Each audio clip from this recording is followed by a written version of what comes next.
Mantan Ketua Umum Golkar, Airlangga Hartarto menyalami dan memeluk Bahlil Lahadalia yang baru saja dilantik sebagai Menteri Energi dan Sumber Daya Mineral (ESDM) pada Senin 19 Agustus 2024. Momen tersebut tertangkap kamera di dalam Istana Negara, Jakarta. Tampak Bahlil hormat kepada Airlangga yang berada di depannya. Airlangga lalu menyalami dan memeluk Bahlil sambil bercengkrama kecil. Tampak tidak ada ketegangan di antara mereka, baik Airlangga dan Bahlil tersenyum lebar menghadap kamera awak media. Diketahui belakangan nama Bahlil Lahadalia santer diberitakan menjadi kandidat Ketua Umum Partai Golkar pengganti Airlangga Hartarto. Bahkan ia sudah mendapatkan dukungan dari 37 DPD Golkar Provinsi. Namun pemilihan Ketua Umum Golkar definitif akan dilaksanakan saat Munas Golkar pada Selasa 20 Agustus 2024 besok. 1945 tahun 1945 serta akan menjalankan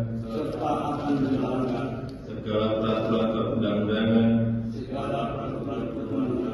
dengan seluruh-seluruhnya demi dan berbakti saya kepada bangsa dan negara, bahwa saya dalam menjalankan tugas jabatan akan menjunjung tinggi etika jabatan, bekerja dengan sebaik-baiknya dengan penuh rasa tanggung jawab.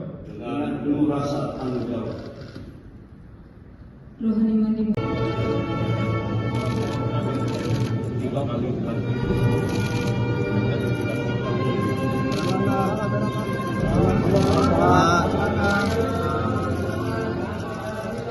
Boleh dong, Pak.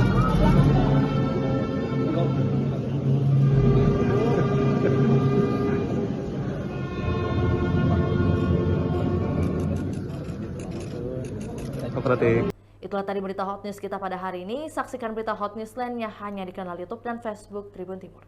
Download Tribun X sekarang, menghadirkan lokal menjadi Indonesia.